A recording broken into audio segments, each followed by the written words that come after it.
Bonsoir à tous, retour de l'île Maurice pour revenir en Nouvelle-Aquitaine. On reste sur les bords des océans, mais quand même, ça fait une petite différence de température et de pression. De pression parce que l'île Maurice, on l'a dit tout à l'heure, fera partie des États les premiers à être submergés par les conséquences du dérèglement climatique, et de température aussi parce que, je vous fais pas un dessin.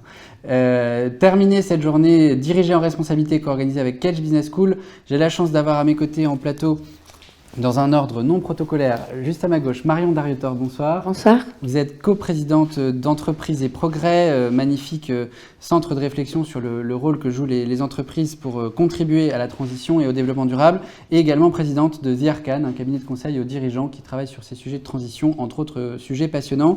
Juste à ma droite, Alexandre Perra, bonsoir. Bonsoir. Vous êtes directeur exécutif chargé de l'innovation, de la responsabilité d'entreprise et de la stratégie du groupe EDF. Membre donc du comité exécutif d'EDF, passionnante mission qui combine la recherche, la RSE et la stratégie, donc tous les éléments nécessaires à une vision. Je pense qu'on va y revenir en profondeur. Et un peu plus loin, à ma droite encore, Axel Packer, qui est la présidente de Bearing Point en France, cabinet qui est très engagé aussi sur ces enjeux de transition pour accompagner les entreprises dans leurs évolutions, membre, et c'est très particulier pour nous, de la toute nouvelle Convention des entreprises pour le climat, qui rassemble plusieurs dizaines de dirigeants d'entreprises dans le même esprit que la Convention citoyenne pour le climat, et j'ajoute, et la justice sociale, parce que dans votre convention à vous, il n'y a pas la dimension, en tout cas dans le titre, la dimension justice sociale. On a également à distance avec nous Monsieur Emmanuel Faber, bonsoir, j'espère que vous êtes bien connecté avec nous.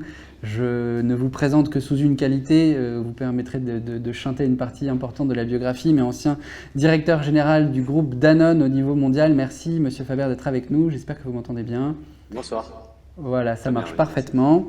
On a également Maître Noëlle Lenoir, première femme juge au Conseil constitutionnel, ancienne ministre qui a occupé plusieurs fonctions gouvernementales, notamment dans le domaine des affaires européennes, et avocate spécialisée dans ces questions de responsabilité sociale et environnementale qui impliquent de plus en plus le droit. Bonsoir Madame Lenoir, merci d'être avec nous. Je vérifie aussi que vous nous entendez bien et que réciproquement. Je vous entends très bien. Bonsoir. Merci, voilà, ça marche parfaitement. Avec un délai, mais vous m'entendez bien? Ça marche. J'espère qu'en régie, on va réussir à réduire ce petit sujet de délai. Et nous serons rejoints très prochainement par le professeur Gaël Giraud, directeur de recherche au CNRS, président d'honneur de l'Institut Rousseau, qui lui se connecte depuis les États-Unis où il enseigne en ce moment. On va commencer tout de suite donc ce panel sur le thème majeur de la journée, diriger en responsabilité. C'est pas un sujet facile. Le président de la région Nouvelle-Aquitaine nous a montré ce matin que c'était presque un sujet de concours pour être admis à Catch Business School. Et en effet, vu le défi environnemental et la crise sociale, les objectifs de transition sont majeurs. Ils en appellent à repenser le cœur du système économique, la nature même du capitalisme, certains disaient d'ailleurs aussi, et donc la raison d'être des entreprises.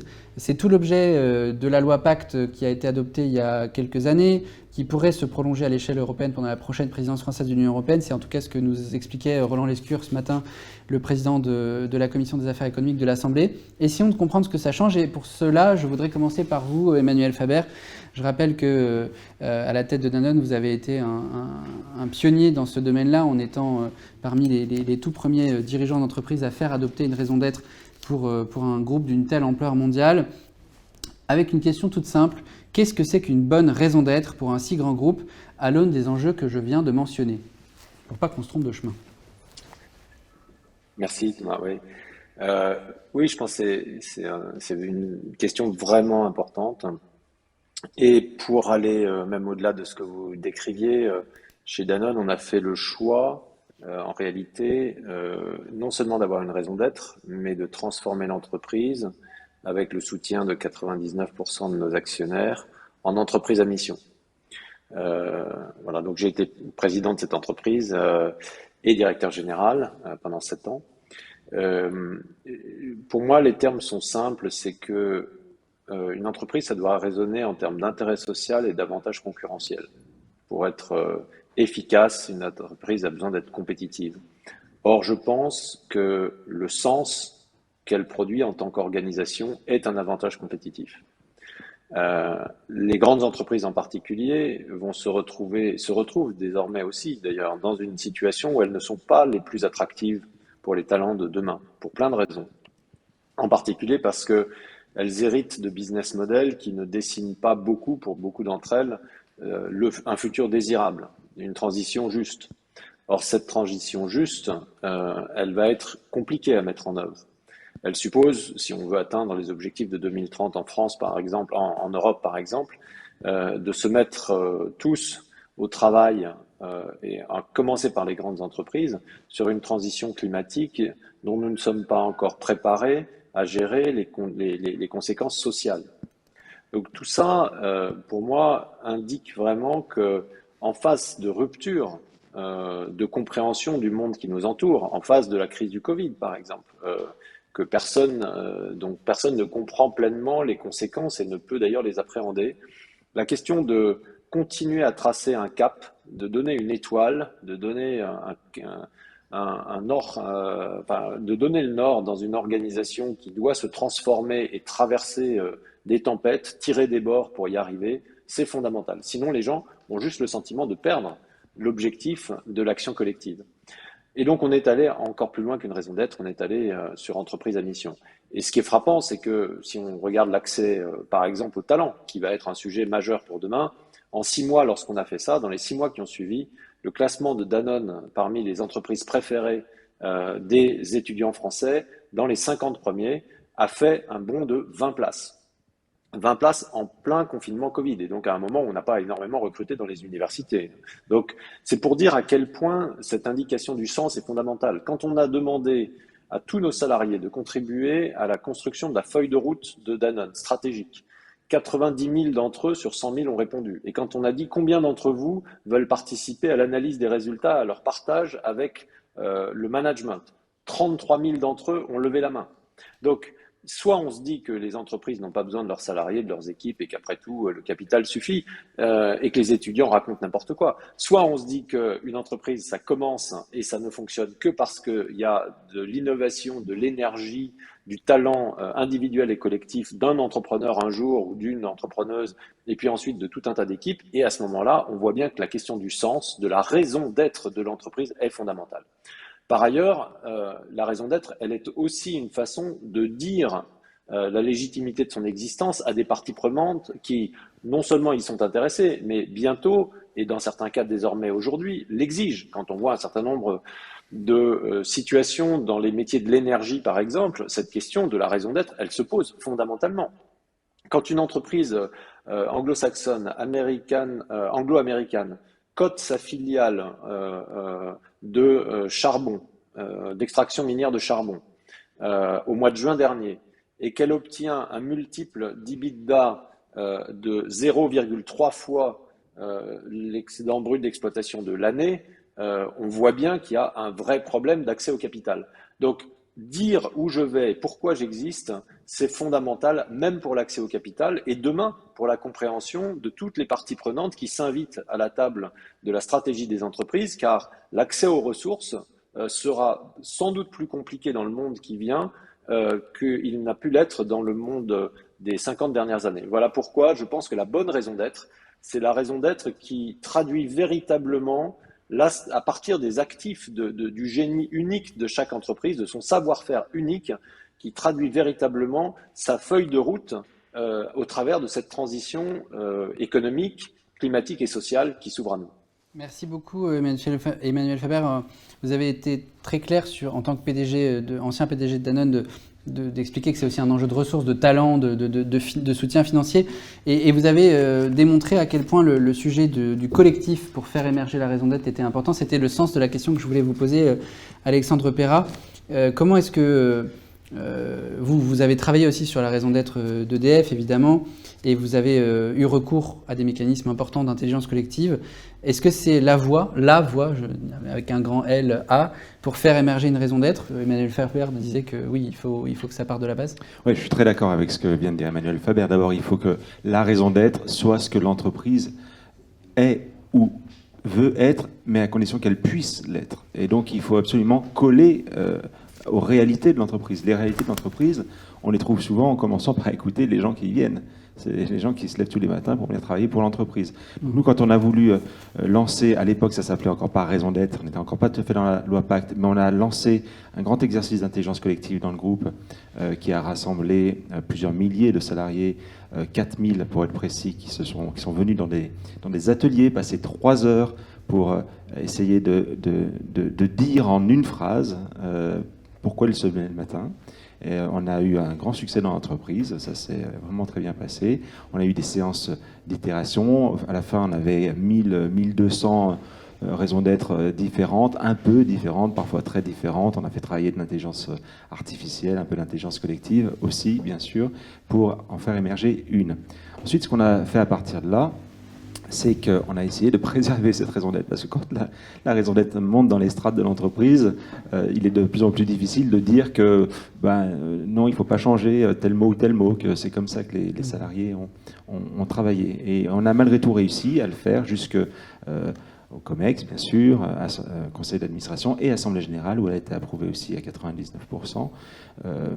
Mais cet aspect collectif était absolument nécessaire, et ce qui fait que les salariés se reconnaissent aujourd'hui dans la raison d'être d'EDF, mais que nos parties prenantes, et nos clients en particulier, reconnaissent aussi EDF dans la raison d'être. Et ça, c'est pour nous très important. On a à peu près, quand on interroge les Français, il y en a 8 sur 10 qui disent oui, EDF est légitime dans cette raison d'être. Alors, j'allais vous demander la raison d'être. La fameuse heureusement, formule. je la sais. Construire un avenir énergétique neutre en carbone, qui concilie préservation de la planète, bien-être et développement, grâce à l'électricité et à des solutions et des services innovants. Donc on voit bien qu'il y a cet aspect de construction d'un avenir énergétique neutre en carbone, c'est la fameuse neutralité carbone en 2050, et une vraie trajectoire pour y aller. Et puis aussi cette exigence qui est un pari et dont on dit humblement qu'on ne sait pas si on va réussir à le relever, mais en tout cas il faut qu'on arrive à le relever, qui est de concilier préservation de la planète, bien-être et développement. On n'a pas mis le mot croissance, mais on voit bien que tous les débats qui sont derrière ces enjeux aujourd'hui, et tout ça grâce à l'électricité qui contient en fait le progrès technique, le progrès humain. Donc je crois que c'est notre raison d'être, elle dit clairement une vision, elle projette une vision. Il ne fallait pas qu'on s'arrête là, et c'est pour ça que il est heureux, je crois, qu'EDF ait rassemblé dans une même direction exécutive à la fois la RSE, la stratégie, puisque c'est grâce à la stratégie que l'on déploie tout le programme stratégique d'entreprise qui nous permet de répondre à cette promesse qu'on fait à la société, dans notre raison d'être. Et donc aujourd'hui, on a une stratégie qui s'appelle CAP 2030 avec 25 chantiers dont la totalité s'inscrivent pleinement dans cette raison d'être. Merci, Monsieur Perra. CAP 2030, ça nous ramène au titre même de ces rencontres du développement durable, faisons 2030 dès 2022. Donc on a, nous aussi, d'une certaine manière, mis le cap sur 2030. C'est d'ailleurs la date d'échéance des objectifs de développement durable qui nous ont inspirés, puisqu'on a lancé les RDD l'an dernier pour le 5e anniversaire de ces objectifs. Vous disiez à l'instant concilier neutralité carbone, prospérité, bien-être et la planète. People, Planet and Prosperity, c'est exactement le slogan du G20 cette année. Ça me tourne vers vous, Marion Darrieutor, parce qu'il n'y a pas de transition efficace ni juste sans leadership. C'est d'ailleurs pour ça qu'il y a autant d'attentes envers les dirigeants du G20 pour préparer la COP26 de Glasgow. Vous-même, vous conseillez énormément de dirigeants dont la transformation sociétale est le défi majeur de leur entreprise. Emmanuel Faber a expliqué tout à l'heure à quel point ça a touché au vivier de talent, au vivier de financement. Les principales caractéristiques de ces leaders qui embrassent la transition de façon efficace, de façon sincère, ceux qui se rendent dignes, si j'ose dire, de diriger en responsabilité, c'est quoi ces caractéristiques ? Alors, avant de vous répondre sur les caractéristiques, peut-être un mot sur un petit commentaire sur la thématique de la journée qui s'appelle « Diriger en responsabilité ». Moi, j'avais envie de vous proposer de gouverner en responsabilité. Parce que si on veut vraiment diriger en responsabilité et faire face à tous les enjeux et les défis qui sont les nôtres, je trouve que nous avons besoin de rentrer dans une logique de gouvernance. J'y reviendrai parce que tout simplement diriger, c'est finalement de décider d'une direction à prendre et ça peut être une démarche assez solitaire ou individuelle, alors que gouverner, ici je reprends la métaphore de la navigation utilisée par Monsieur Faber, c'est finalement tenir un gouvernail, sentir les vents qui arrivent et être certain de naviguer là-dedans pour arriver à destination. Donc, vu les enjeux qui sont les nôtres, j'ai envie de parler de gouvernance en responsabilité. Cette gouvernance, et ça nous oblige à changer de regard sur la gouvernance, c'est pas qu'une gouvernance fondée sur la compliance. Le contrôle, la compliance, le reporting. C'est une gouvernance qui est stratégique, qui est sociétale, qui doit être ouverte, qui doit fédérer, qui doit être inclusive et qui doit effectivement permettre de dialoguer avec les parties prenantes. Alors pour revenir à votre question sur les caractéristiques, il y en a 3. Et ça renvoie à un mindset, ça renvoie à une posture de leader, puisque vous me parlez de la question du leadership. Et l'idée, c'est comment on devient un leader un peu éclairé sur ces sujets-là. La première caractéristique, c'est l'ouverture, mais la vraie ouverture. L'ouverture qui consiste à aller au contact, aller sur le terrain, à discuter avec des parties prenantes qu'on ne croise pas dans son quotidien. Je vous donne un exemple d'un truc qui m'énerve en ce moment. Quand vous ouvrez des magazines, vous voyez des tribunes d'opinion signées par des dirigeants où il y a plein de super dirigeants qui signent à 20 une tribune pour dire combien les jeunes c'est important, combien les réfugiés c'est important. C'est vachement bien, mais le problème, c'est que parfois, ces dirigeants, ils n'ont pas croisé un jeune depuis longtemps, à part leur enfant qui vit dans le 16e arrondissement, ou qui ne sont pas allés voir le camp de réfugiés dans juste Paris 16e, quand même. Donc, pour moi, l'ouverture, c'est la vraie ouverture, c'est être dans l'empathie et de comprendre ce qui fait la société d'aujourd'hui. La deuxième chose, c'est, au-delà d'ouverture, c'est se confronter. Et se confronter, ça veut dire être capable de manager l'altérité, être capable d'accepter la critique, parce que quand on est dans l'ouverture, forcément, on se prend des trucs qu'on n'a pas forcément envie d'entendre. Et c'est accepter les critiques, les prendre, et être aussi dans les contre-pouvoirs, discuter avec les contre-pouvoirs, pas être que dans le pouvoir. Et puis le troisième point, c'est savoir partager, et que j'oppose à cette notion de transparence dont on a beaucoup entendu parler, parce que savoir partager, c'est pas forcément tout dire, c'est dire les choses avec sens et au bon moment et aux bonnes personnes. Donc ce truc aussi de la transparence à tout va, c'est bien, mais à un moment donné, on a une responsabilité d'information quand on est un leader. Donc pour moi, diriger en responsabilité, c'est finalement installer une gouvernance nouvelle qui substitue la confiance au contrôle, parce qu'en fait, on ne va pas se mentir, on ne peut pas tout contrôler, et puis d'ailleurs, c'est pas très rigolo de tout contrôler. Et ça impose une nouvelle forme de leadership. C'est pas évident, parce que le contrôle, c'est plus facile que la confiance, en général, quand on est un leader. Et ça fait rentrer les leaders un peu dans une dimension politique qui est un tout petit peu différente de ce qu'ils ont appris dans les business schools et dans les livres de management. Et c'est cette transition qu'il faut accompagner, parce que les leaders, et moi j'en vois beaucoup chez Entreprises et Progrès, on a une centaine de dirigeants qui sont assez activistes et éclairés, mais qui cherchent les modes d'emploi. Les pratiques, elles sont nouvelles. Ça nécessite aussi un alignement avec soi-même. Parfois, il faut travailler à son propre plafond de verre. Mais en tout cas, je constate, à la fois dans mes activités de conseil et dans mon activité de présidente d'un think tank, que ces leaders éclairés, il y en a de plus en plus, et ils ont envie eux-mêmes de se transformer pour accompagner la transformation du monde. Merci beaucoup, Marion Darretor. Vous disiez des dirigeants plus politiques, même s'ils sont des dirigeants d'entreprise, ça me paraît très juste, et je crois que la dernière fois qu'on a parlé de ce sujet l'année dernière, c'était avec Pascal Demurger qui venait d'écrire un livre précisément qui disait l'entreprise du XXIe siècle sera politique ou ne sera pas. Donc, management responsable ou gouvernance responsable, au fond, on peut transformer les termes sans difficulté puisqu'on s'approche du but. Ça suppose un peu quand même de réfléchir qui a la main sur cette transition, comment est-ce qu'elle se passe pour pas qu'elle tire à U et à dia dans tous les sens. Et ça suppose de réfléchir de qui réellement fait cette transition. Aucun des jeunes qu'Emmanuel Faber mentionnait tout à l'heure ne s'attend à ce que les entreprises fassent tout.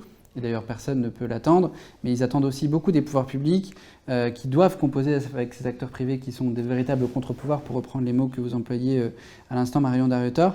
Je voudrais me tourner vers le professeur Gaël Giraud si on a réussi à l'intégrer à la conversation. J'espère que ça fonctionne bien. Professeur Giraud, est-ce que vous m'entendez ? Il n'est pas encore avec nous. Bon, c'est pas grave, je vais garder quand même cette question qui est essentielle et voir pour vous, Monsieur Faber, je pense que vous pourrez nous aider à y réfléchir en détail. On attend vraiment un changement de paradigme dans cette transition. On l'attend beaucoup des entreprises. Vous-même, à la tête des coalitions que vous avez lancées avec Danone et de façon générale avec le rôle que vous jouiez en tant que président-directeur général, vous avez vu à quel point ce rôle de dirigeant devenait un rôle très politique, avec toutes les contradictions que ça emporte vis-à-vis des parties prenantes d'un dirigeant d'entreprise en tant que tel, parce qu'on attend quelque chose d'un changement systémique. Est-ce que, si on se place du point de vue des entreprises, qu'est-ce qu'on doit attendre de la part de nos dirigeants politiques pour précisément accompagner cette politisation des acteurs économiques ? Oui. C'est peut-être une réponse en deux temps. D'abord, je voudrais rebondir sur ce qu'a dit Marion Darrieutor, puisque je suis d'accord avec ce qu'elle a dit. Et au fond, pour asseoir une chose dans cette discussion, c'est qu'il n'y aura pas de transition juste, ni même de transition tout court d'ailleurs, si ce ne sont pas seulement les institutions, mais les personnes qui sont en transition. C'est pour ça que le terme activiste est un terme important pour moi, et que c'est celui que j'ai conservé. J'ai été activiste pendant 25 ans et je vais continuer à l'être. Et je voudrais, de ce point de vue-là, distinguer le pouvoir et le leadership. Avoir du pouvoir, c'est imposer un pouvoir par en haut, imposer une action collective par en haut.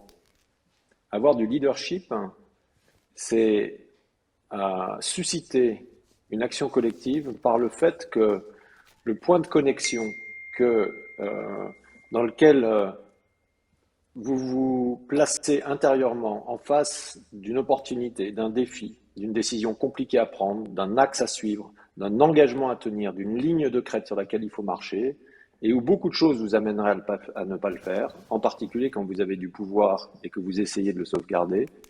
C'est ça la différence entre le pouvoir et le leadership. Mais si vous vous connectez profondément à ça, alors il peut se trouver que d'autres y trouvent la même connexion en eux-mêmes, suffisamment profondeur, et simplement à ce moment-là, les choses se mettent en marche. Je préfère passer par là parce qu'on parle souvent de leaders économiques, alors que ce ne sont, entre guillemets, que des dirigeants économiques.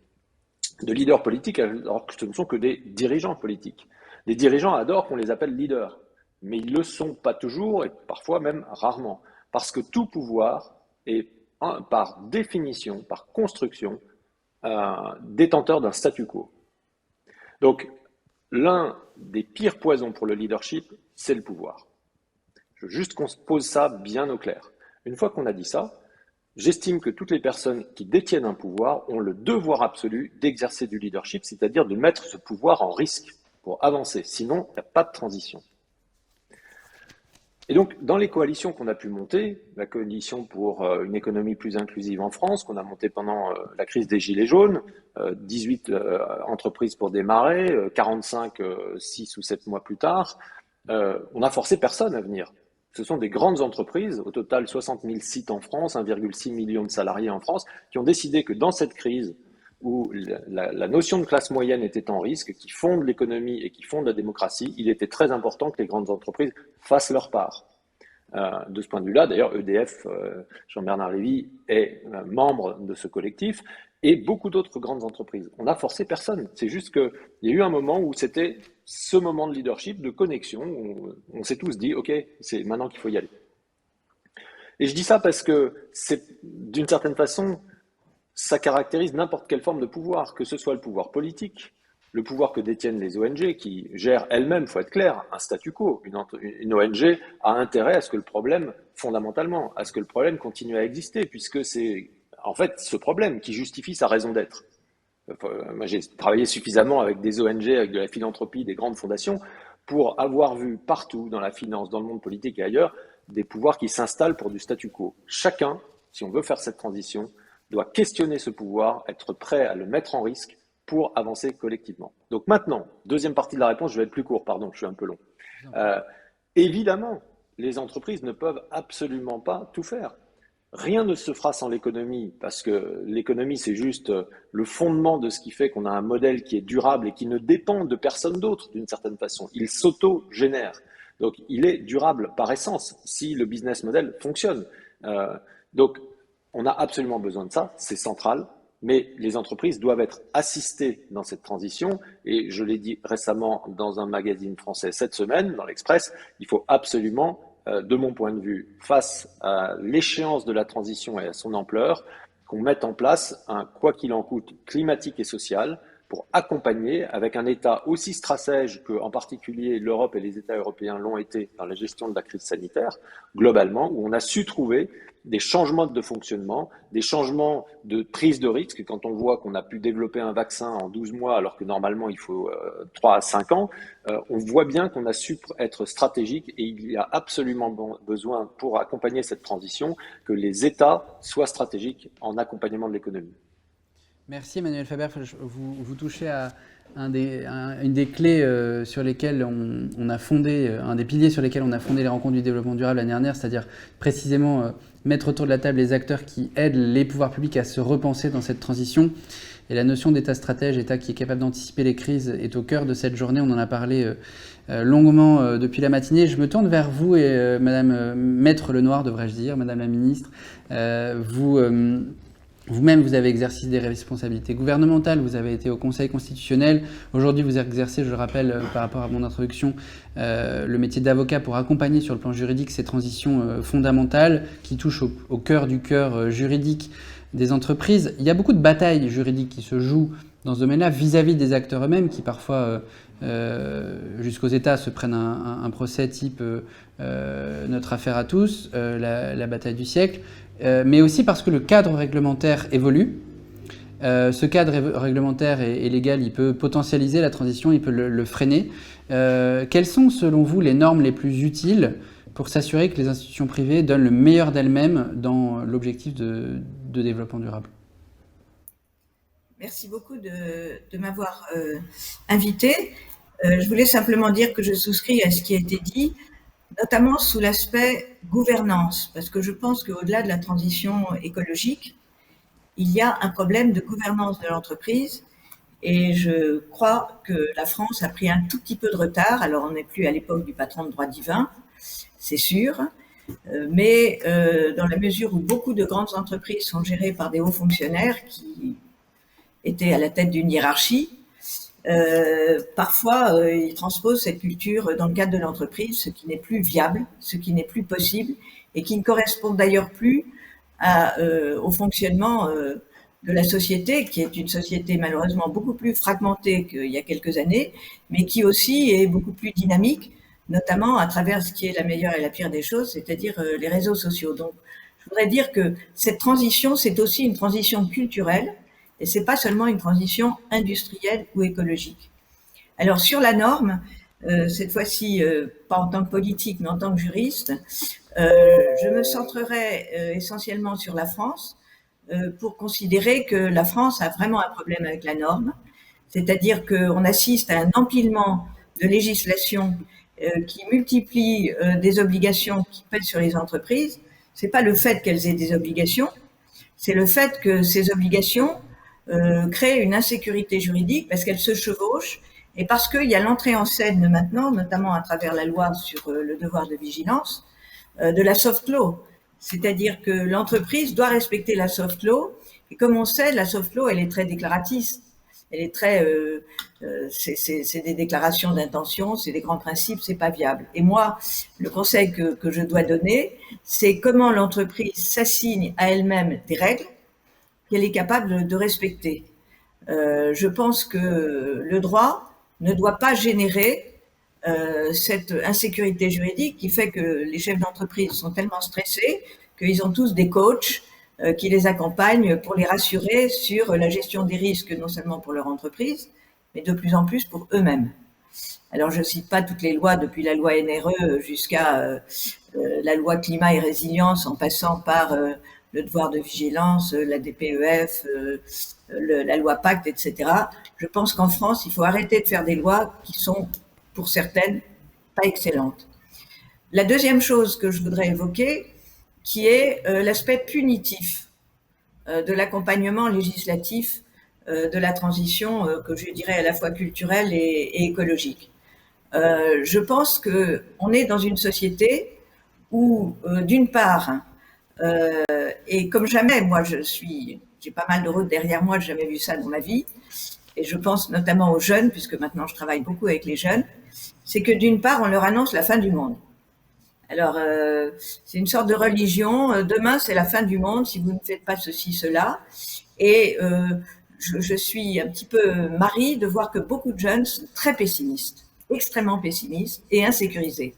Et deuxièmement, le deuxième volet de cette évolution culturelle à base de lutte contre le changement climatique, et moi je pense que la lutte contre le changement climatique est tout à fait nécessaire, c'est la culpabilisation.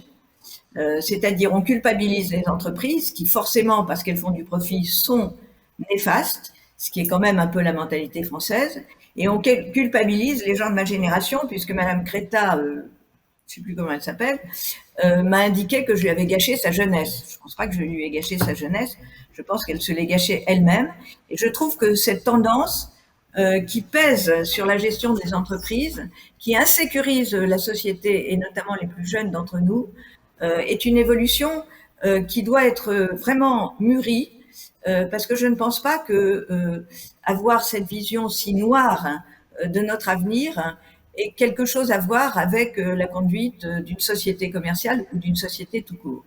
Alors mes propositions, elles sont simples.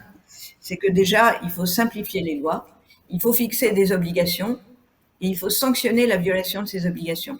Alors qu'en France, on multiplie les obligations et on ne sanctionne pas, ou on sanctionne de manière tout à fait aléatoire.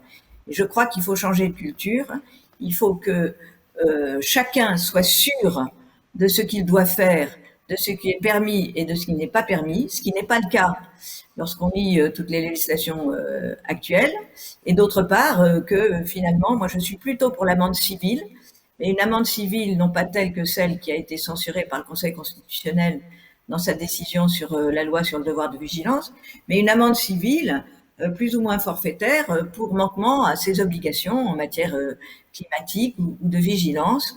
Et le recours au juge serait un recours ultime. En fait, c'est la loi allemande qui a été un petit peu infléchie par le patronat allemand, il faut le dire, et une vision un petit peu plus industrielle que les Français du développement économique. Moi, je trouve que c'est meilleur. Deuxièmement, en dehors de ce cadre qui, pour le juriste que je suis, doit être un cadre beaucoup plus fixe et beaucoup moins aléatoire, avec des sanctions, non pas des sanctions virtuelles, mais des sanctions qui sont appliquées. Le deuxième élément, c'est qu'aujourd'hui, et c'est d'ailleurs un gros problème pour les États, les acteurs globaux, c'est essentiellement les entreprises multinationales ou celles qui opèrent à l'étranger, c'est-à-dire un très grand nombre d'entre elles, mais c'est aussi les ONG. Et je suis un peu fâchée de voir que il y a une espèce de combat qui parfois se porte devant les juridictions, qui sont une sorte de tribunal médiatique aujourd'hui. Je pense que les ONG, qui représentent des intérêts divers, sont des lobbies, mais enfin qui représentent des intérêts, des aspirations de la société civile, de la protection des droits humains, etc. Je pense qu'elles doivent être tenues à la même transparence que les entreprises, et je serais pour que pour les rassembler en quelque sorte, en faire des interlocuteurs un peu à parité, il y a un reporting extra-financier pour ces ONG qui soit calqué sur le reporting extra-financier des entreprises, puisqu'elles opèrent aussi à l'étranger, elles ont aussi des fournisseurs, elles sont aussi en contact de populations fragiles et vulnérables, et je trouve que ça les mettrait à parité, et que pour nous qui sommes un peu extérieurs, les juristes ne sont pas totalement extérieurs, mais pour nous ce serait plus clair, les jeux seraient plus clairs.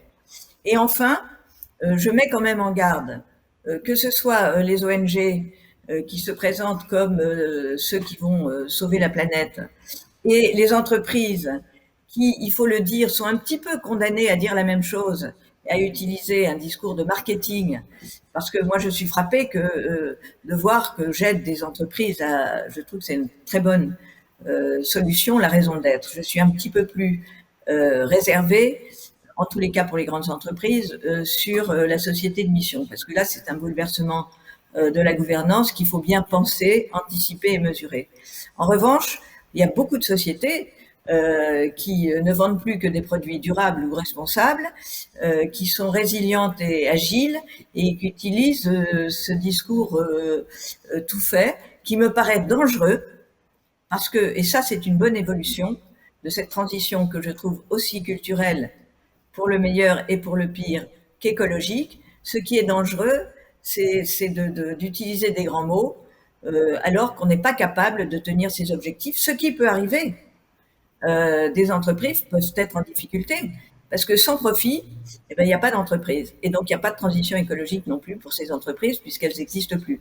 Donc, il faut les responsabiliser, mais il ne faut pas nécessairement, me semble-t-il, les stigmatiser, comme il ne faut pas nécessairement aller vers la stigmatisation de tout ce qui n'est pas, disons, une organisation non gouvernementale qui, elle, est plus axée sur le bien universel. Merci. Voilà, c'est un discours. Ni grands mots, ni loi bavarde, on a compris le principe, le fil conducteur de votre réponse. En tout cas, vous avez prononcé ces mots qui m'ont saisi. Des entreprises des dirigeants d'entreprises qui font appel à des coachs. Et c'est vrai que prendre ses responsabilités, c'est aussi parfois parler des choses qui fâchent en petit comité pour réfléchir à la substance. Il y en a plusieurs de coachs autour de cette table. Donc, je me tourne vers vous, Axel Paquet. Je rappelle que vous êtes la présidente de Bearing Point en France et que précisément, vous dites conseiller. Moi, j'aime bien le mot coacher parce qu'il y a vraiment ce côté équipe de France qui me plaît bien. Vous accompagnez en tout cas des entreprises dans le détail, dans le comment faire cette transition, en touchant évidemment au modèle économique, mais en descendant très très bas dans tout ce qui compose une entreprise. Parce qu'un gouvernant ou un dirigeant en responsabilité, c'est pas quelqu'un qui déclare comme ça, de façon politique, quelques grands objectifs. C'est quelqu'un qui va activer tous les leviers sur lesquels l'entreprise peut faire sa mutation, sa transition. Vous-même qui travaillez sur ces leviers, j'aimerais bien que vous puissiez nous expliquer un peu les principaux sur lesquels vous conseillez les entreprises que vous accompagnez. Merci. Alors, tout d'abord, je crois que le principal levier, il a été évoqué, c'est l'ensemble des collaborateurs. La culture de l'entreprise, de rendre les collaborateurs acteurs de la transformation, c'est le meilleur levier pour qu'elle soit vraiment aboutie. Ça passe par l'évolution des modes de travail. On a vu que le télétravail était possible dans un certain nombre de cas, par les mobilités douces, par la sobriété des usages, par le fait de mobiliser au-delà des dirigeants ou des leaders, quel que soit le terme qu'on utilise, l'ensemble de l'encadrement, parce que les collaborateurs, ils se réfèrent à leur encadrement de proximité, les personnes avec lesquelles ils travaillent au quotidien. Donc il y a un vrai rôle d'exemplarité en la matière. Et c'est cette transformation-là qui permettra d'être durable en passant par les acteurs de l'entreprise. Alors chez Bearing Point, on est une entreprise de conseil. Donc on conseille les entreprises dans leur transition environnementale. Mais quelque part, cette transition environnementale, on l'applique et elle a réinvesti notre devoir de conseil. Parce que sur l'ensemble de nos missions qui n'ont pas vocation à travailler sur la transition environnementale, nous-mêmes, nous cherchons à l'appliquer. Et cette pression, elle vient de nos consultants, qui sont eux-mêmes des générations Y et des milléniums, qui veulent agir concrètement pour la planète, pour la société, et qui veulent justement que notre façon d'appréhender les missions de conseil, elle intègre par essence une transition sociale et environnementale respectueuse. Donc ça, c'est le premier levier, la culture de l'entreprise et l'engagement des collaborateurs. Le deuxième levier, c'est la maîtrise de sa chaîne de valeur, donc depuis ses fournisseurs amont jusqu'à ses clients partie prenante aval. Et ce qui est très important, c'est de considérer que toutes les fonctions de l'entreprise sont contributrices de la transition environnementale. Ça ne doit absolument pas être l'apanage de la gestion des achats ou de la direction financière pour le reporting extra-financier. Ça touche vraiment tous les processus métiers d'une organisation. Et ce qu'il importe, c'est de définir cette contribution et piloter finalement la performance socio-économique de l'ensemble des fonctions d'une organisation pour aboutir à cette vraie transformation. Le troisième levier, c'est le levier digital. Et là, j'insiste sur le fait qu'il ne faut absolument pas opposer révolution digitale et révolution environnementale. Au contraire, on peut absolument tirer parti des nouvelles technologies pour accélérer la transition et faciliter cette transition. On est dans un environnement qui est éminemment complexe, multivarié. Le fait de recourir à l'intelligence artificielle, aux nouvelles technologies, ça permet de mieux gérer ces flux logistiques, de faire des choix qui soient plus vertueux, le cas échéant de suppléer les manques d'un fournisseur ou d'une chaîne dans le monde. Donc d'utiliser le recours aux nouvelles technologies, c'est un moyen aussi de faciliter la transition environnementale. Et puis le quatrième levier, il a été évoqué, gouvernance, pilotage en responsabilité, prendre des décisions qui intègrent ces considérations. Nous, aujourd'hui, on est beaucoup sollicités par nos clients pour que lorsqu'on mène un projet de transformation, on arrive à travailler avec eux sur les externalités positives de ces projets. Et donc, on ne parle plus de ROI financier, mais on parle bien de ROG, ROI qui intègre en fait les considérations environnementales et sociétales dans leur ensemble. Merci Axel Paquet. Effectivement, on boucle bien la boucle et ce qui est passionnant, c'est on avait juste avant une table ronde sur le commerce international, sur les chaînes de valeur, parce qu'effectivement, on peut être Danone et être présent dans plein de pays. Ici à Confrance, qu'on a ce débat, on va vite se retrouver chocolat.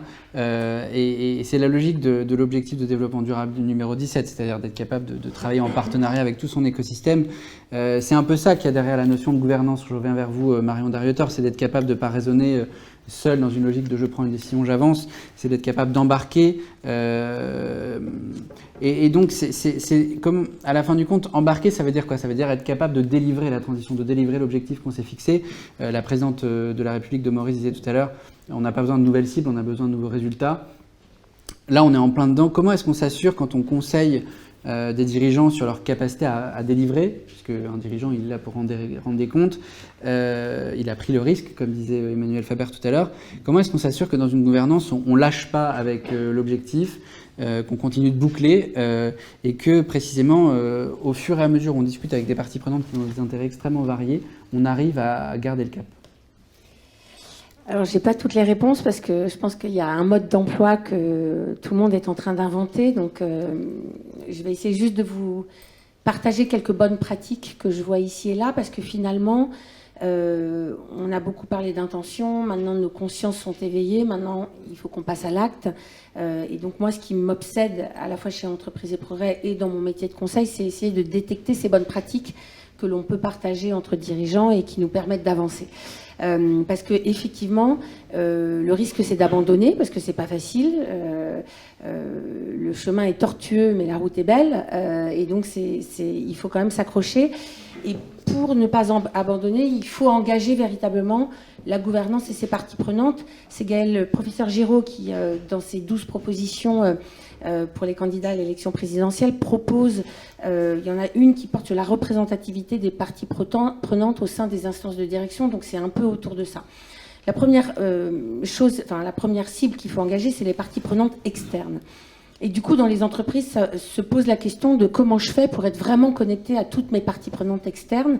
Et j'ai envie de mentionner 2 initiatives que je trouve intéressantes. C'est la multiplication des directions de l'engagement, qu'on a vu chez M6, à la BNP, chez Engie, chez L'Oréal et chez Orange. Et je trouve que c'est intéressant parce que finalement, se pose le mot engagement, la direction de l'engagement pose en soi la question de l'ouverture et du dialogue avec les parties prenantes. Il y a aussi j'ai vu la création d'une direction de la société civile chez Engie, que je trouve intéressante parce que en soi, elle dit qu'il faut qu'on se tourne vers la société civile et donc vers l'externe. Donc, engager les parties prenantes externes avec ces 2 leviers que je trouve intéressants. La deuxième chose, c'est les salariés.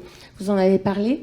Et ce qui m'intéresse, c'est de se dire finalement comment on implique le corps social et comment on implique aussi les partenaires sociaux.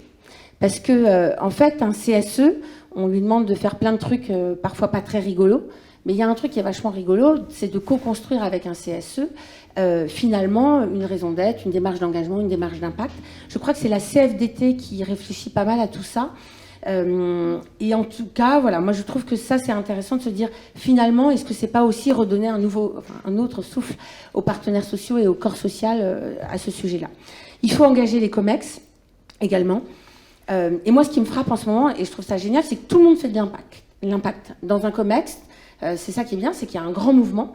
La direction financière fait de l'extra-financier, la direction de la stratégie invente des nouveaux modèles d'affaires qui placent l'impact au cœur, la direction de l'engagement de la RSE fait de la RSE appliquée, la direction de l'innovation fait de l'innovation à impact positif. Donc je trouve ça absolument génial parce que du coup, tout le monde s'est saisi du sujet de l'impact.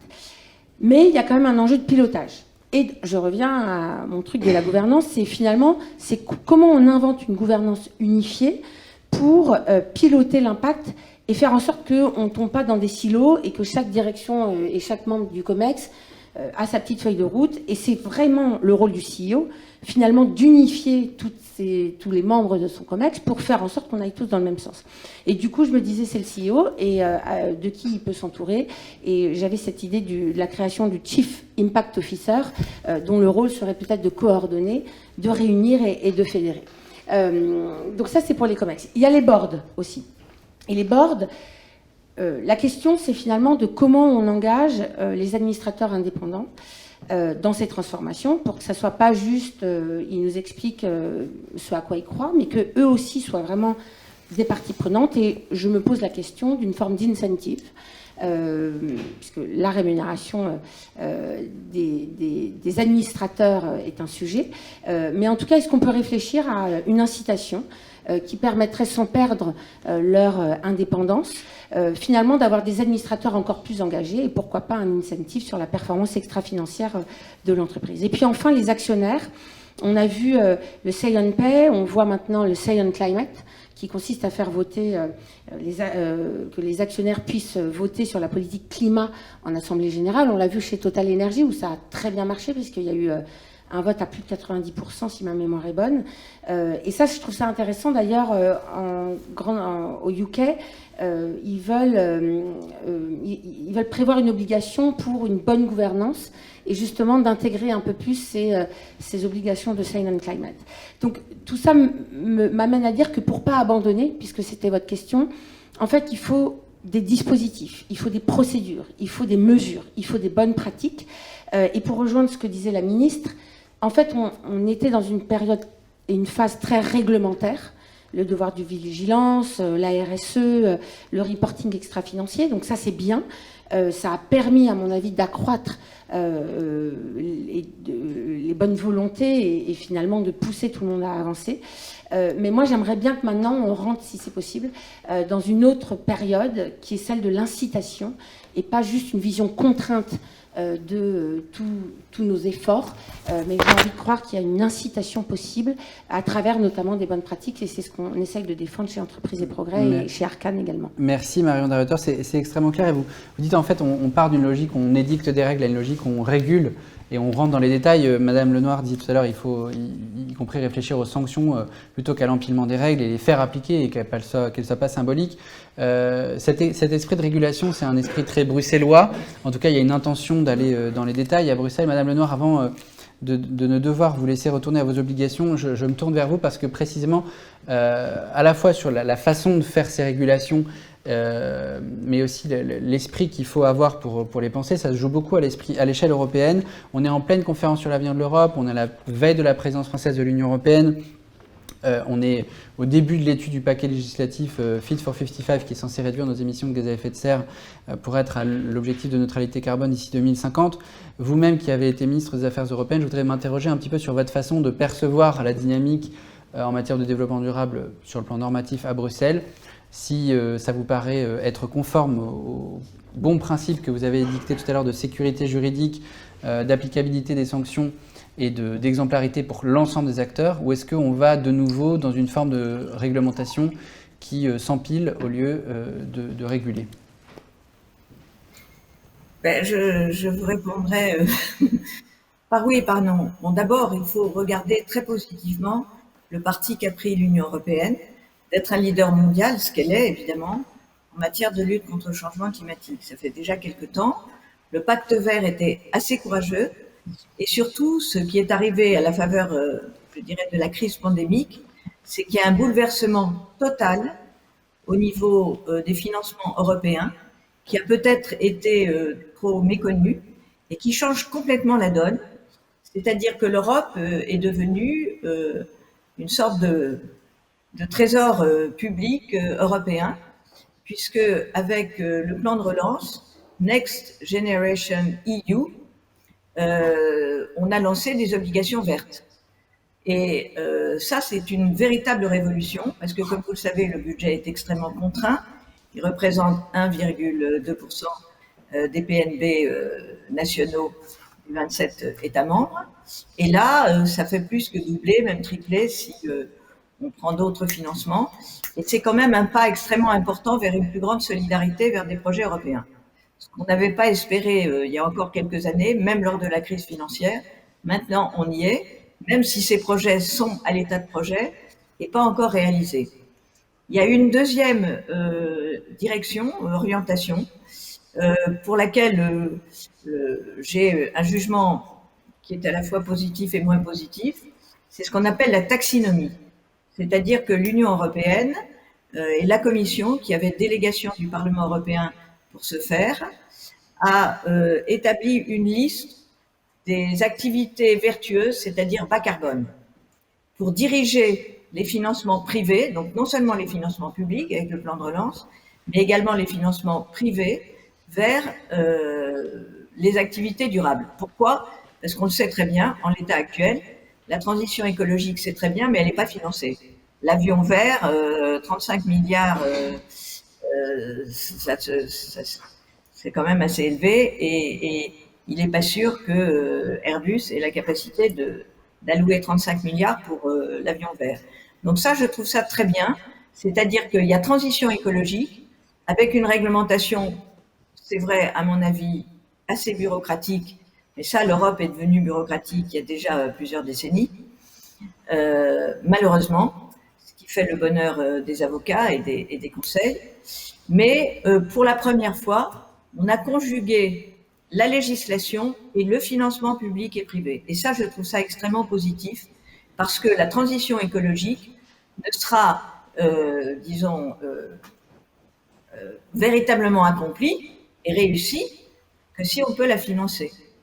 Et aujourd'hui, avec l'explosion des prix de l'énergie, qui sont dus au fait que les éoliennes, quoi qu'on dise, quand il n'y a pas de vent, ça ne produit pas d'énergie, et d'autre part, le système des certificats carbone, comme on a voulu accélérer la transition énergétique, augmenter les objectifs de neutralité carbone à échéance de 2030, évidemment, à parvenir à la neutralité en 2050, mais les certificats carbone, ça coûte de plus en plus cher. Et comme ça coûte de plus en plus cher, les entreprises et les ménages vont payer de plus en plus cher. Et ça, je pense que ça devrait être une réflexion qui ne peut être qu'européenne. Alors, je n'ai pas la solution, mais je trouve qu'il y a des points extrêmement positifs, parce que quand on se fixe un objectif ambitieux, il faut se donner les moyens non seulement logistiques, c'est la recherche et l'innovation, mais aussi financiers de les atteindre. Et ça, je trouve que c'est un tournant de l'Europe qui est très important. Alors après, l'Europe n'est pas une île, et elle est dans un marché global. Et si elle est très vertueuse, elle, eh bien sa politique industrielle en pâtira si les autres pays ou continents, je pense évidemment à la Chine, je pense à l'Amérique du Nord et du Sud, ne sont pas aussi vertueux qu'elle. Il y a une réflexion aujourd'hui sur les mesures, entre guillemets, de rétorsion, c'est-à-dire non seulement le dumping, les mesures anti-dumping, qui en principe devaient passer par l'OMC, mais qui est, comme dirait le président de la République de l'OTAN, un peu en état de mort cérébrale. Et il y a un projet de mesures anti-coercition, c'est-à-dire, par exemple, refuser l'accès au marché public des entreprises ou des États qui ne respectent pas leurs engagements climatiques. Parce que, comme on l'a vu tout à l'heure, des objectifs sans sanction et s'assigner à soi des objectifs qui ne sont pas poursuivis par les autres et encore moins atteints, alors qu'on est dans un monde global et notamment pour la lutte contre le changement climatique, ça ne vaut pas. Donc je pense que je suis assez optimiste pour ce qui est de la politique européenne, mais vous avez raison. J'ai présidé le comité d'éthique européen il y a déjà 25 ans, presque 30 ans, je pense plutôt 30 ans, pendant une dizaine d'années, qui était un comité sur les sciences et les technologies nouvelles, c'est-à-dire accompagner une sorte de transition technologique au regard des projets européens et notamment des textes. Je peux vous dire que la bureaucratie, elle a augmenté autant que le réchauffement climatique, sinon plus. Donc ça, c'est un problème de gouvernance, mais je ne pense pas qu'on va en parler ici. Mais pour le reste, je pense que si l'Europe a décidé de s'engager résolument, d'avoir un vrai projet politique qui succède au projet marché intérieur, il faut qu'elle s'en donne les moyens. Et il est assez gratifiant de voir que les moyens risquent d'être là pour une fois, parce qu'on ne va pas renoncer quand même à la politique industrielle et au développement. En tous les cas, moi, je ne suis pas une anticapitaliste, même si je pense que le capitalisme est le meilleur des systèmes, mais qu'il a aussi énormément de défauts, comme dirait Churchill, de la démocratie. Merci Madame Lenoir. Merci. Vous avez substitué à la bureaucratie le thème de gouverner en responsabilité. Je pense qu'on boucle bien. Et je voulais qu'on ait cette discussion un peu aussi sur la norme et sur la capacité de la mettre en œuvre, parce qu'on le sait, il y a plein d'entreprises qui annoncent des chiffres, qui annoncent des engagements, mais en même temps, si tout ça se fait de façon désordonnée, sans cohérence globale, évidemment, on a l'impression que ça ressemble plus à un feu d'artifice qu'à la roue des ODD. Et dans tout ça, les pouvoirs publics ont ce rôle majeur de veiller à ce que on ait aussi la vigilance, je reprends ces mots qui faisaient un peu tiquer tout à l'heure, d'éviter le greenwashing, le pinkwashing, le youthwashing, parce que derrière, il y a des attentes vraiment très fortes, et si elles ne sont pas satisfaites, il y a beaucoup de catégories de la population qui soit diront tant pis, je me réfugie dans mon Larzac, soit je deviens cynique et j'abandonne totalement ça. Je me tourne vers vous, Axel Packer, parce que vous avez expliqué que vous alliez dans les détails et que vous aviez vous-même travaillé sur votre propre empreinte environnementale en tant que cabinet de conseil, mais en même temps, en tant que dirigeante, et j'emploie volontairement ce mot pour montrer qu'on a peut-être autour de la table l'archétype des bons conseils que Marion Darrieutor donnait tout à l'heure, vous avez choisi de vous prendre le risque de faire partie de la Convention des entreprises pour le climat. Je dis risque, c'est-à-dire capacité de se remettre en cause, de s'exposer, d'entendre des choses qu'on n'a pas envie d'entendre, de faire partie d'une aventure où on rencontre des gens qui vous disent tout et son contraire parce que tout ça est très touffu, très compliqué. C'est aussi, d'une certaine manière, un grand signal envoyé aux jeunes, à ces jeunes dont vous parlez tout à l'heure, qui ont des attentes vis-à-vis de leurs employeurs. Qu'est-ce que ça veut dire pour vous, en tant que président de Bearing Point, de rejoindre ce collectif un peu particulier qui a commencé ses travaux il y a, je crois, 2 ou 3 semaines ? Alors d'abord, ce qu'il faut que vous sachiez, c'est que ce collectif et l'idée d'adhérer à ce collectif, elle m'est venue par un groupe de Bearing Point, de consultants Bearing Point, qui m'ont dit « Axel, il faut absolument que tu adhères à la Convention des entreprises pour le climat, parce que c'est un mouvement qui va mettre en lumière ces entreprises qui veulent œuvrer pour la transition environnementale, qui veulent y consacrer du temps, qui veulent trouver des solutions concrètes et qui veulent dépasser finalement certaines difficultés en travaillant de concert et de manière transsectorielle. Donc cette idée, elle vient de certains consultants et je trouve ça super. Et du coup, moi, j'ai signé en tant que dirigeante parce que je trouvais que de partir d'une initiative de consultants qui souhaitaient que Bearing Point adhère, c'était un super mouvement. Vous le disiez, aujourd'hui, la pression, elle vient de ces populations. Nous, on a beaucoup de salariés qui ont moins de 30 ans et ils nous demandent ce qu'on fait. Aujourd'hui, dans nos entretiens de recrutement, ils nous demandent « mais quel est l'engagement de Bearing Point ?» Alors, on leur répond « nous, on a pris l'engagement de réduire de 50% nos émissions de CO2 en 2025 en partant de 2019, donc c'est assez conséquent. On travaille sur, bien évidemment, les déplacements de nos consultants, nos bureaux, notre informatique pour ce faire. Et en entretien de recrutement, ils demandent « et comment vous faites concrètement ? Et qu'est-ce que c'est la prochaine étape ?» Donc c'est eux qui nous poussent. Et ça, c'est très bien, parce que c'est comme ça qu'on va pouvoir perpétuer finalement une vraie transformation. Donc oui, le mouvement, il vient de ces générations.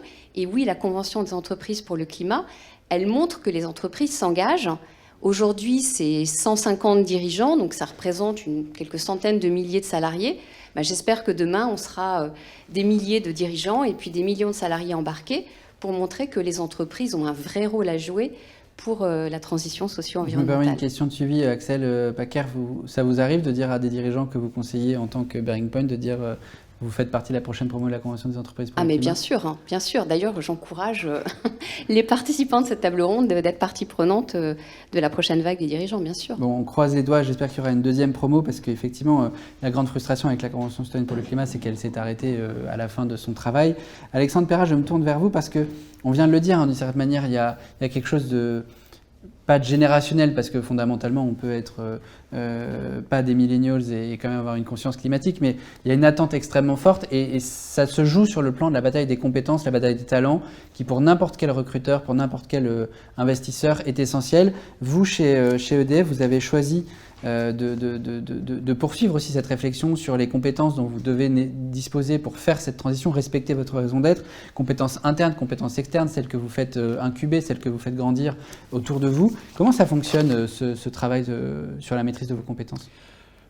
D'abord, encore une fois, on revient à la vision qu'on projette, à la raison d'être, et qui donne cette vision, qui simplifie cette vision d'une certaine manière, et qui, une fois qu'on la projette, est un guide d'une certaine manière en interne et en externe. Alors, comme le disait Emmanuel Faber, nous aussi on a remarqué que c'était favorable auprès des publics externes, des étudiants. On était plutôt bien classés, traditionnellement dans les 3 premiers du classement des ingénieurs, mais là on a vu en qualitatif qu'ils adhéraient encore plus à EDF si il y avait une promesse sociétale telle que celle-ci. Donc projeter cette vision, c'est hyper important et la rendre crédible, évidemment. Alors ensuite, on peut la projeter à l'extérieur de différentes manières. Par exemple, quand on lance un appel à projet pour travailler avec des startups ou un écosystème innovant, il faut qu'ils nous situent dans la galaxie, il faut qu'ils sachent ce vers quoi on veut aller. Puis on lance des appels à projets qui sont des appels à projets un peu surprenant parfois. Par exemple, on demande à des startups, là on vient de lancer 3 appels à projets, on demande à des startups, aidez-nous à nous adapter face au changement climatique. On a des centrales hydrauliques, nucléaires, on a des centrales éoliennes, du PV. Tout ça, ça va être questionné par le changement climatique. On a besoin, on a des plans, on planifie cette adaptation, mais aidez-nous à voir les choses autrement. Est-ce que vous avez des idées? Donc ça, c'est un premier exemple. On a aussi lancé un appel à projet sur la sobriété, la consommation sobre. Qu'un électricien, qu'un énergéticien veuille vendre de la sobriété, alors on peut le dire, il y en a beaucoup qui le disent, mais quand il s'agit de le faire, ça devient plus compliqué. On va essayer de le faire. C'est pas une promesse, faut vraiment qu'on travaille sur ces business models. La deuxième chose que je voulais dire, c'est qu'on a à l'interne, chacun révèle sa compétence face à cette raison d'être. Alors ça va du chef de projet qui, parce qu'il voit bien qu'il fera plus avancer son projet s'il se réfère, s'il se raccroche à la raison d'être, aura peut-être un peu plus de chance.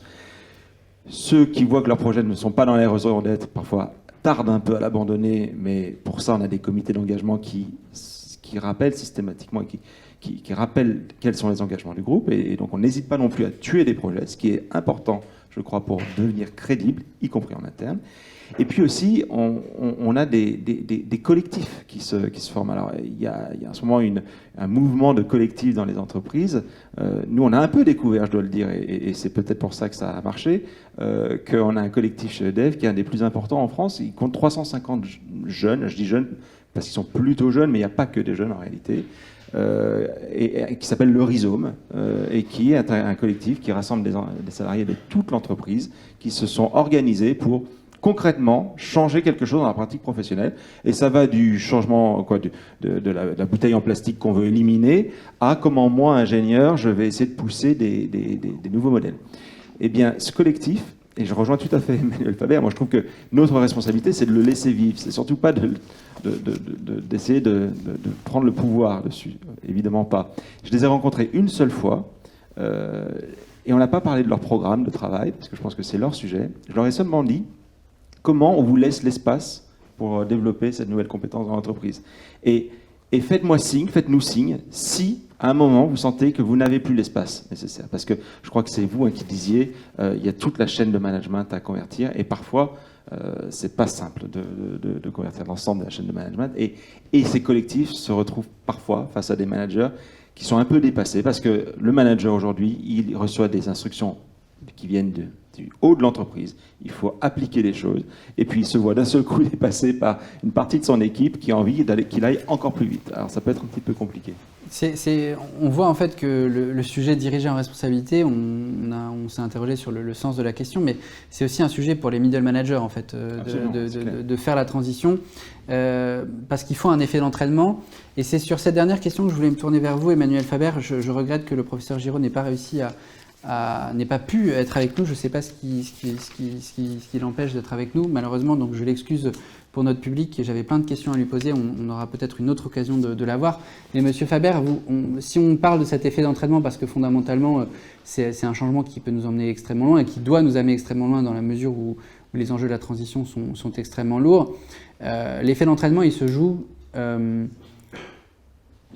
pas seulement par les dirigeants vis-à-vis de leurs collaborateurs et de leurs parties prenantes, mais par les grands groupes vis-à-vis de toutes les supply chains, de toutes les chaînes de valeur, de toute une filière dans un état donné, mais souvent, comme c'était le cas de Danone, dans des pays très très différents.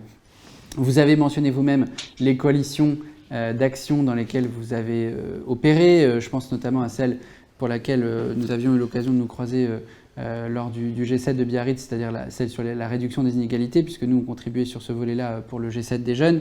C'est cet effet de coalition pour entraîner tout un système, toute une filière, toute une chaîne de valeur dans un changement systémique. Comment ça fonctionne? Vous qui avez été au cœur de ces coalitions, au cœur de ces effets d'entraînement, qu'est-ce qui fait que ça prend ou que ça ne prend pas? Et si je le formule dans des termes encore plus concrets, si l'appel d'Axel Packer à rejoindre la Convention des entreprises pour le climat devait résonner, quels seraient les bons arguments pour embarquer un maximum de dirigeants qui, comme vous, ont sauté le pas, pris vos risques, comme vous le disiez tout à l'heure? Merci pour la question. D'abord, comme Alexandre Ferrat l'a dit,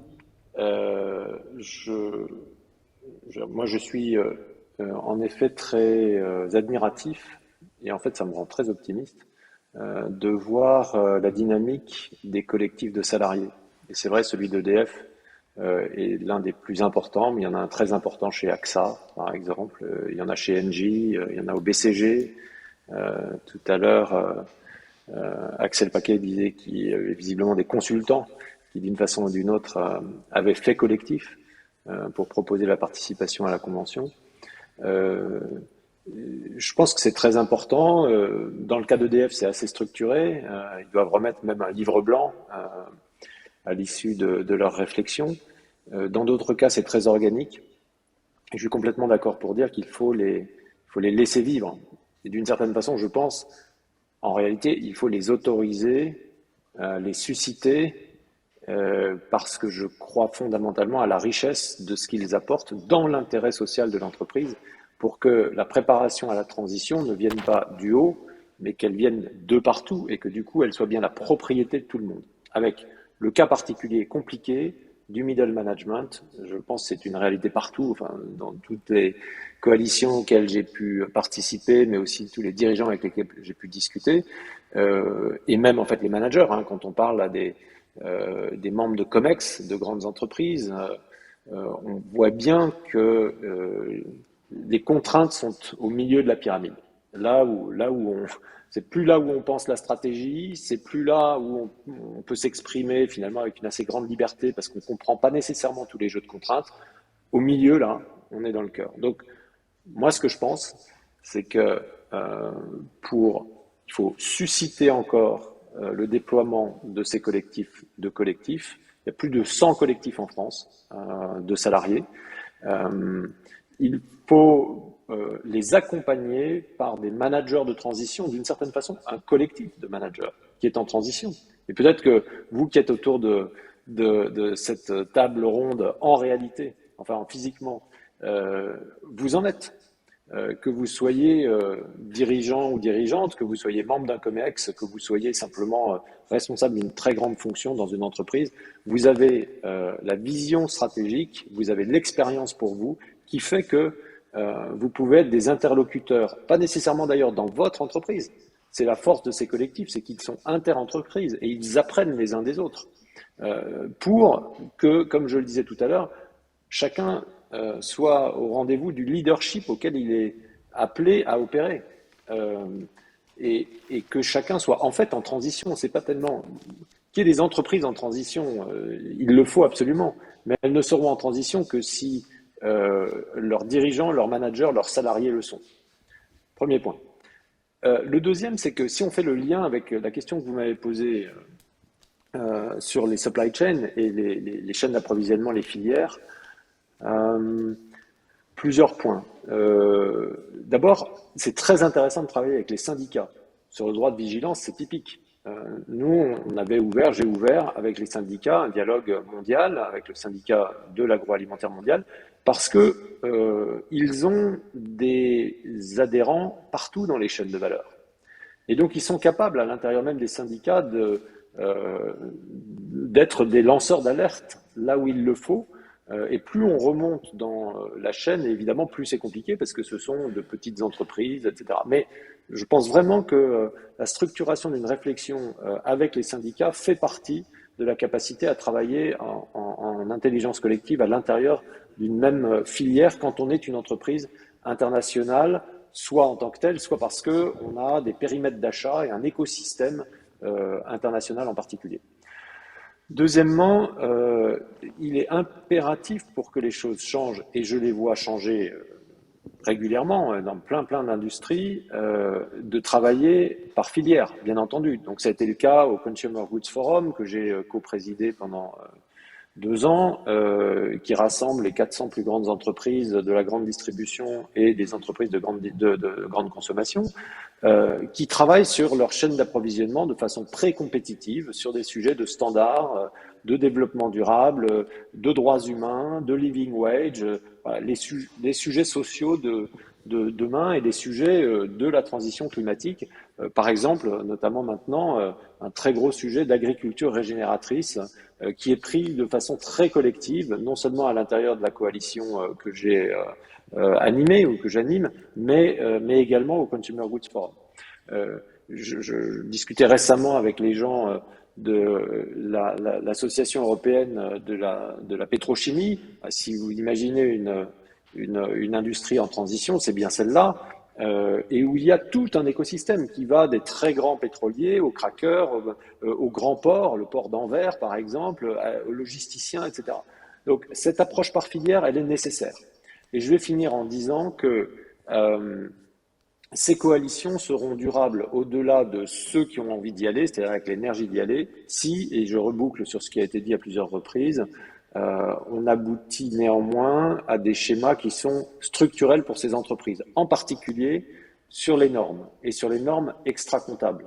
Le système de normes extra-comptables auquel il a été fait référence un peu indirectement dans cette conversation, qui est en cours de fabrication au niveau européen, en cours de fabrication au niveau américain et un peu entre les deux au niveau des IFRS, les normes internationales des comptables, il est impératif que ces discussions aboutissent.